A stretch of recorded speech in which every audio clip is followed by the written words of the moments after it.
Hi guys, it's Faye, And I'm Kit. and welcome to the channel.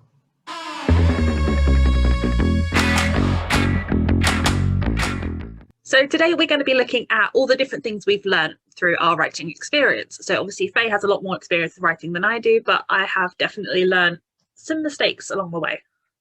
Made Oh, some mistakes along the way. that much experience writing, don't make it out like I know what I'm talking about. Tell you, I take your word as gospel, so you're stuck with it, love. Telling you not to do that because I Mistake don't number know what one, I'm don't doing. listen to Faye. Yeah, I'm making it up as I go along. I'm going to start whilst you think. So, the first thing that I learned is even though I'm a planner, there is such thing as over planning. Um, I've done it for a couple of stuff that I started writing a few years ago, and I planned it so much and so in detail. Like every single chapter was basically broken down into scenes, and I'd overplanned it, and then I didn't want to write it because I already knew everything that was happening, and it was annoying.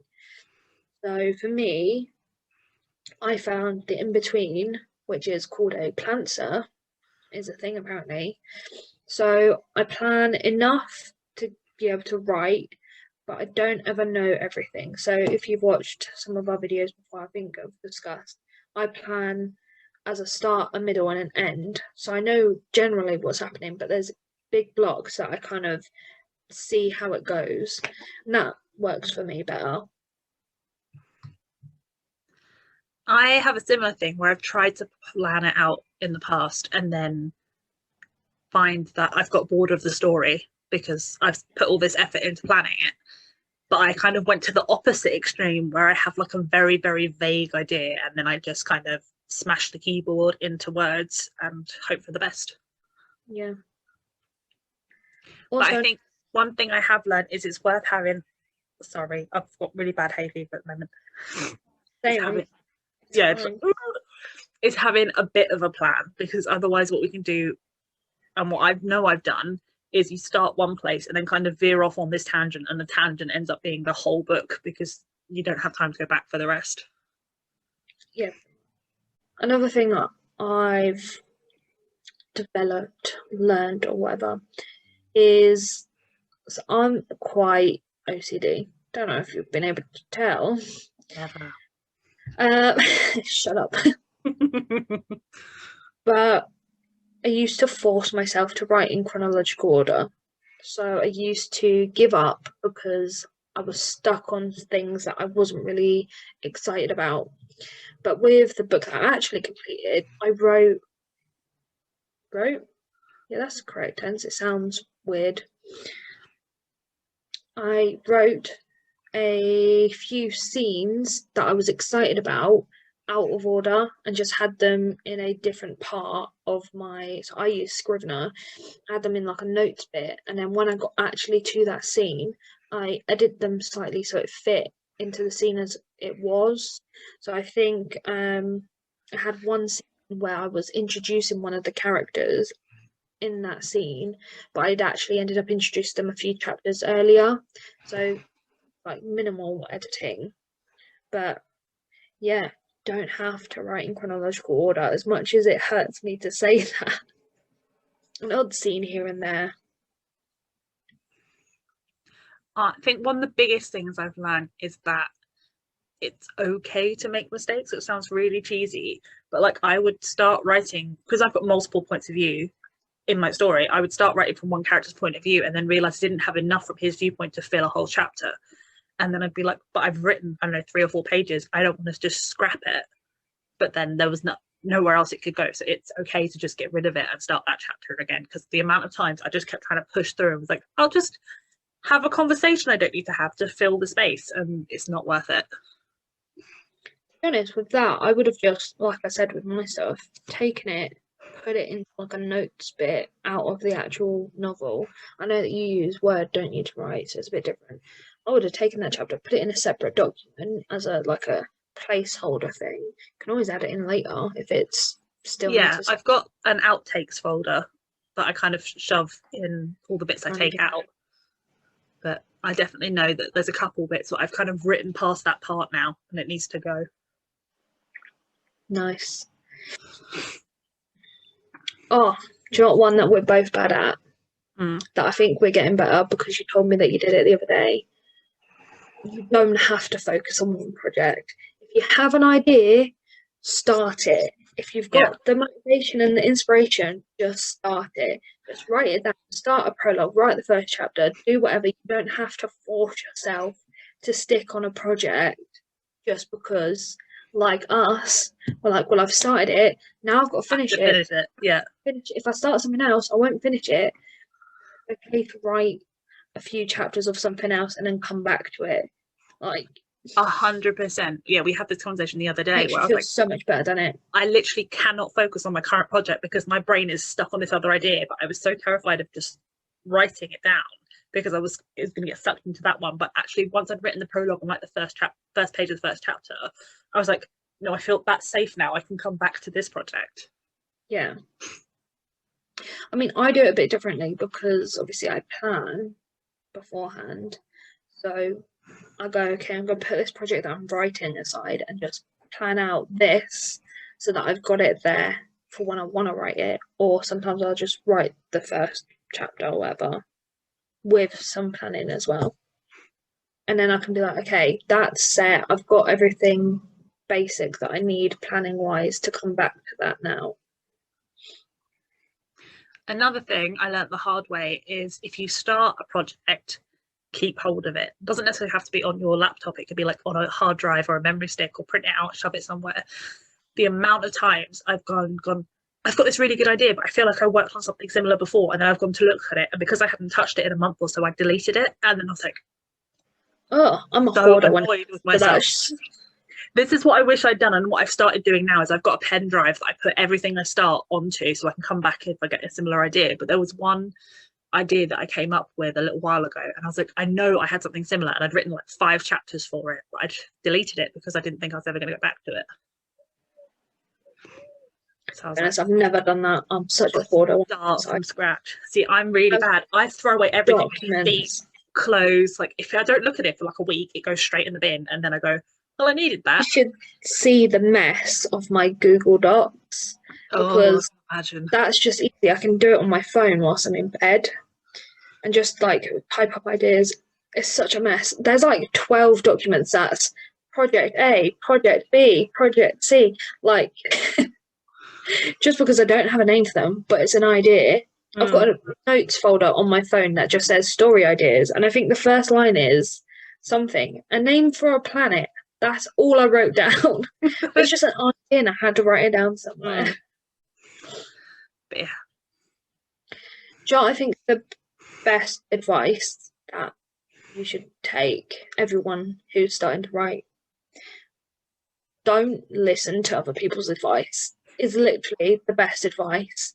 Because I used to stress my ass. Sorry, can I English? Let me try that again. I used to stress myself out because when I first started writing seriously, as in with the intention to publish and to make a career of it, okay, fingers crossed, I used to deep dive through AuthorTube, and I used to take people's advice as gospel. And what I found out is not only do people obviously their advice is actually just their opinion, which they won't say. Like we try to reiterate that all the time because this is just our opinion. Nobody is the same. You won't work the same, but it comes across as fact. This is what I've done, and I've done this, this, and this, and now I'm like published. So you have to do this and this. That's not true. They say it with confidence, and everybody goes, "Oh, that's how you do it." Yeah, it's all a lie. It's their opinion. Don't take it as gospel. Yeah, people who are published, who are traditionally published, they've got good advice, but you don't have to do that. I mean, again, you can do that. I'm not published, so maybe don't listen to me, but that just brings my point home is advice is advice. You don't have to take it. Everyone's going to have an opinion in different ways. Some people like to curl up in bed and write. Other people need a desk. Other people write while they're on the move in like a notebook or whatever the case may be. If it works for you and however you want to write, if you want to write out chronological order, if you want to plan for years and then write something down, if you want to headbutt a thing and go, look, I made a book. If it works, it works. Mm-hmm. Yeah, like the main advice that I actually hate so much with a passion is that you have to read loads of books to be able to write one. Which, yeah, obviously reading and knowing how stories are formulated and whatnot helps. But I'm not an avid reader, and I don't think my book is that bad. I've had, As an avid reader, her book is not that bad.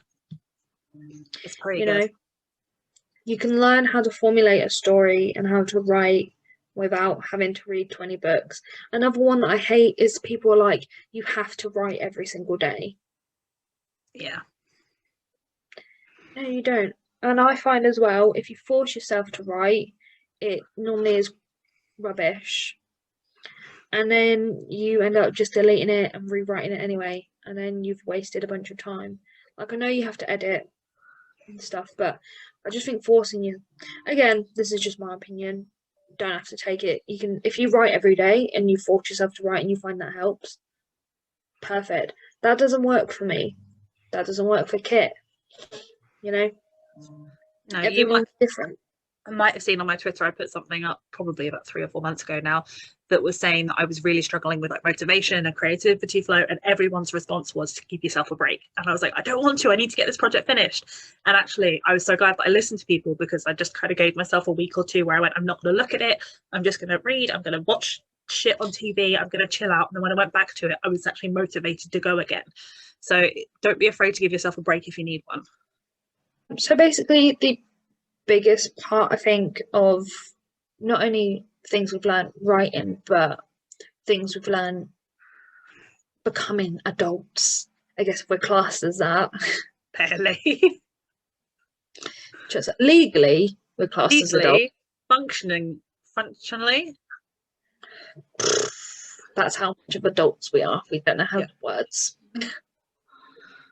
As writers as well. Anyway, it's basically, if you look after yourself, give yourself breaks, I was going to say don't take things too seriously, but obviously if you want to make a career, you need to kind of take it seriously. But don't force yourself to be other people. Don't force yourself to plan extravagantly so that your story is going to be great. Find out what works best for you and look after your mental health as well. That's very important. 100% is the most important thing. Look after that. That's where your stories come from. Like preaching about mental health and writing and how important it is. And we won't do that because nobody wants to hear that. But look after yourself, or we're going to be on Twitter coming for you and telling you to do it. But yeah, we're going to end the video there. If you like the video, give it a thumbs up.